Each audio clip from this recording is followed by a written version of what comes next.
Good morning. Hello, everyone. My name is Jerome Johnson Jr., and today I'm going to be talking to you about the importance of finding your fulfillment. So, when it comes to finding your fulfillment, I wanted to look up the definition because I wanted to make sure that I knew what I was talking about when it came to this topic. So just to be clear, fulfillment, the definition that I found, it said that fulfillment is the achievement of something that is either desired, promised, or predicted. So with that being a definition, how many of you know what fulfills you? Like, show of hands, how many of you know what fulfills you? Oh man, that's kind of scary. I'm glad I picked this topic then, because I'm hoping by the end of this, more of you will have your hands up. So the reason I'm picking this topic is because I know a lot of you are new to either your careers or to the company. And one of the things that is important as you go through is that you're going to be met with peaks and valleys. There's going to be some highs, there's going to be some lows, whether it be things in terms of your performance, whether it be things in terms of your expectations. There's going to be peaks and valleys, right? And you're not going to always be in control of those things. One of the things that I've learned throughout my journey is that understanding what fulfills me helps me to navigate that a lot better than when I didn't. And I'll speak more to that later on in my talk. So in order for you to be fulfilled, here's some of the things that I think that you have to do. One is always to control what you can. I think a lot of times people don't feel fulfilled because their focus is on something that is beyond their control. So the first thing to be fulfilled is just making sure that you are worried about the things that you can control. The second part in terms of being fulfilled is to understand what makes you happy, what makes you feel satisfied. Because if you don't know what makes you happy, how the heck do you expect somebody else to know what makes you happy? So you have to make sure that you identify that for yourself. There's three things that are important when it comes to identifying your fulfillment. One is, oh wait, that's not what I meant to say, sorry. Give me a second. Oh, yeah, sorry. So there's three things that you need to be mindful of when it comes to identifying your fulfillment. The first thing is that when it comes to your career, you're not, oh no, I'm sorry, let me back up. There's three reasons why this is important for you to know what your fulfillment is. The first one is that you won't always be in control of situations. And this is for life and your professional career. The second thing about identifying what fulfills you is that you can control what that fulfillment is for you. So nobody else can tell you what fulfills you. Only you can determine that for yourself. The third reason why it's important for you to understand what fulfills you is because there's an inverse relationship with fulfillment and disappointment. So for someone who understands clearly what fulfills them, they most likely won't have as much disappointment, or they won't experience disappointment as hard as somebody who doesn't understand what fulfills them. And the reason being is because whenever you feel down, whenever you feel like something's not working out, you always can go back to that thing that says, okay, I'm not feeling well right now, but here's something that I can do, or here's something that I can try that I know will make me feel better. And some of you do these things now. Let's just take your morning routine into consideration. So we all take showers, right? When you do you want a cold shower in the morning, or do you want a hot shower in the morning? There's no right or wrong answer to that. It all depends on what you want. In terms of breakfast, do you want a heavy breakfast? Do you want a light breakfast? Do you not need breakfast at all to start your day? And then the most popular one is coffee.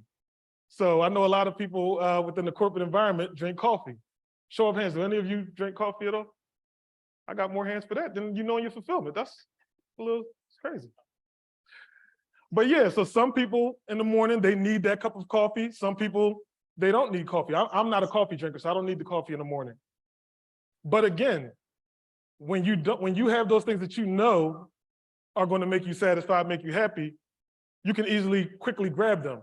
And that's another part about fulfillment, is understanding the difference between long-term fulfillment and short-term fulfillment. So that morning routine that I'm talking about, that's the short term. Because every day that you wake up, you can quickly go to something that makes you happy. And another example of that would be when you drive into work. Maybe you listen to a certain song, or you listen to certain types of music that get you in the zone to be ready to work. So it's really important for you all to understand the importance of grabbing onto that thing that makes you feel happy and satisfies you. One of the real life examples of the importance of this that I had was during my battle with cancer. So for those of you who don't know, back in 2011, I was diagnosed with cancer. I had a cancer called T-cell lymphoblastic lymphoma. I had 5 liters of fluid in my left lung, a mass the size of a baseball in my heart. But during that time, and I'm in remission now, so I just want to be clear about that. I'm in remission now since 2012. Thank you. The reason why I'm bringing this up is because during that time, when I would go in for my treatments, the nurses would always say to me, you have a really positive attitude. I just don't understand how you're able to stay so positive and that sort of thing. But then they also had said to me, you need to meet this guy named Jason. So I'm battling cancer. I'm like, who the heck is Jason? I don't care about no Jason. So I finally meet Jason, like while I'm going through my treatments. Now, the thing that was interesting about Jason was, Jason also, when I met him, was going through his battle with cancer. Jason had 2 kids, he had a wife, and he also was in a wheelchair. And the other part about it was he was actually going through his 2nd battle with cancer. But when I met this guy, the nurses couldn't have been more accurate to describe a person. He was probably one of the most positive people I ever met in my life. And I get a little emotional talking about it because, it meant so much to me that somebody in a position like that could still find a way to not be bitter, not be angry, and just be positive. And one of the things that he told me was that even though he can't control his physical situation, he could control how he responded to his circumstances. And the way that he did that was by having a positive attitude, was by encouraging people who were going through a similar situation as him, laughing and joking. And those were the things that him and I enjoyed as we built our relationship. So that's one real life example of, for me, that really reinforced the importance of understanding what fulfills me. Because when I saw that he was in the situation that he was in, and he could have easily just been bitter, angry, and he wasn't, I realized this guy cracked the code. Like, he understands, he gets it. It's not about the things you can't control, it's about the things that you can. And that's how he stayed in his happy place. So that was I just wanted to give you a real life example as to why this fulfillment thing is really important for you to understand, because it's not just about working and increasing your G&Os and getting promoted and all that other stuff. All that stuff is important, don't get it twisted. But you also want to make sure that you're taking care of you. So getting back to fulfillment. So for this audience, I felt like there were 5 types of fulfillment that would apply. The first is professional fulfillment. So that's talking about the idea of, what level am I at? What projects am I working on? Do you feel fulfilled in that way? The second is mental.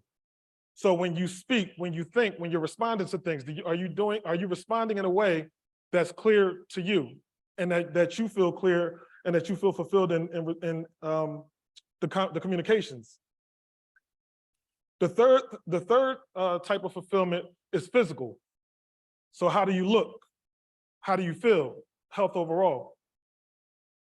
The fourth is emotionally. So how are your relationships? How are you dealing with stress? How are you dealing with depression? And then the fifth one, I think, is everybody's favorite, financially. So am I making the money that I want to make? Out of these 5 types of fulfillment, when I first joined J&J, my top 3 were professional, financial, and physical. Physical is easy to talk to because once I went into remission with my cancer, I wasn't able to work out.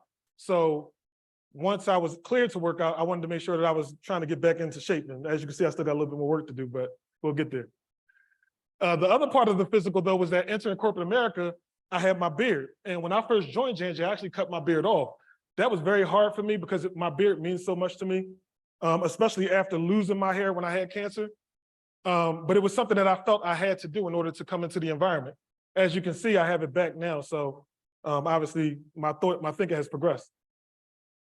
But when it comes to professional fulfillment, for me, when I first came into the company, my thought was, okay, I'm going to blow them away with my work. I'm going to get to a certain level and I'm going to climb the ladder real fast. Didn't quite go that way. Now, I have made some adjustments, but if you would have asked me on day one where I thought I would be now versus where I actually am, you would get a different answer. And the reason why that's important is because during that time, I had moments where I didn't feel fulfilled because I didn't get to that level that I had set for myself.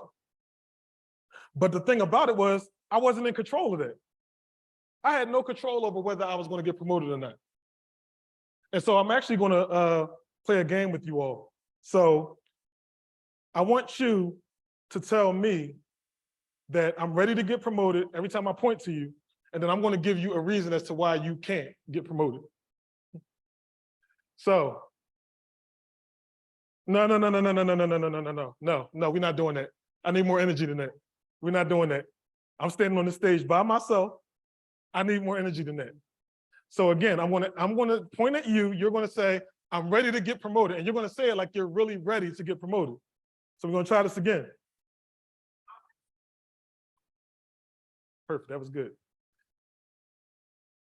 I don't think you're quite ready to get promoted yet.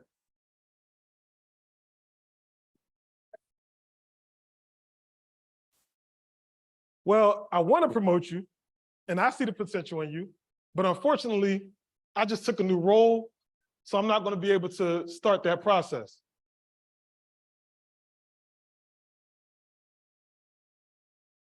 I agree, and I really do think that you should get promoted. However, the organization right now, we're not doing promotions, so it's on a freeze, so unfortunately, I'm not going to be able to promote you. So those are three different scenarios that I just gave you, where regardless of what your performance was, regardless of how confident that you were, that you wanted to get promoted and that you were ready to get promoted, it was beyond your control. There was nothing you could do in either of those situations. And in some of the situations you heard me say, I agree with you, but it was just above us to make anything happen. So what happens in that case where you want to get promoted, you can't, and now what? Now you're upset, now you're depressed, now you're frustrated. That's why it's really important for you to understand, again, what fulfills you. So I told you what the top three were for me when I first joined J&J, which was the physical, financial, and professional. That changed. So if you ask me today what the top three of the five that I gave you, so remember I gave you professional, mental, physical, emotional, and financial. If you ask me today of those five, what are the top three that are important to me? It's the mental, it's the emotional, and then it's the financial. Reason being is because I can always control how I'm communicating to people when it comes to the mental, how I'm receiving messages, how I'm thinking. I can control those things. When it comes to the emotional, I can control the relationships that I'm building. I can control whether I'm feeling a little stressed or depressed. I can try to do things to combat that myself. I can't do anything about if somebody doesn't feel like they're ready to promote me. I can't do anything about if somebody doesn't want to give me a raise. I just can't. And so the reason why I'm stressing that to you all is because you may come up against it. And I don't want you to be discouraged. I want you to be encouraged. But I want you to be encouraged to find your fulfillment.